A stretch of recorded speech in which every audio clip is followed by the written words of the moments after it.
Yeah, you're talking about some big numbers there. I figured I'd share this recent report from Group M. It found that retail media currently represents about 10% of global ad spend. And it's forecasting that's going to rise 60% by 2027. What do you think is going to drive that, and kind of what role maybe do you see the in-store kind of experience taking in that developing space?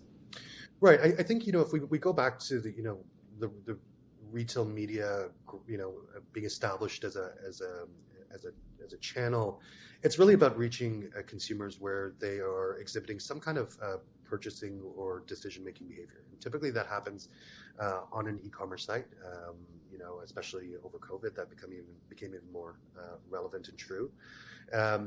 The bulk, the ad spend that's happening in the retail media space closely mirrors the global total ad spend in general. The bulk of it is in digital at the moment.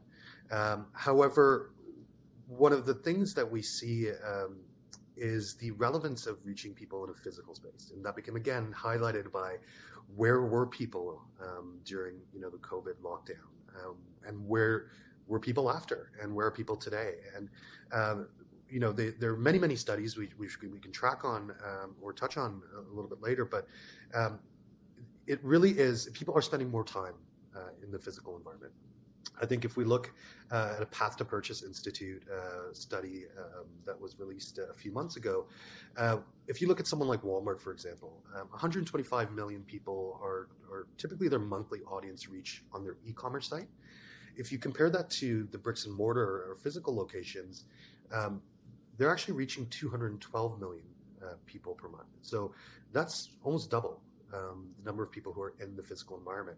The same tracks with Target, 61 million online versus 118 million in store, as well as Walgreens, 31 million online, 71 million in store. So it's almost 100% more reach that you have with shoppers that are actually in the four-wall environment, because that is typically the preference of a shopper. And McKinsey ran a report that 20% of consumers say that they're doing all of their shopping in store exclusively.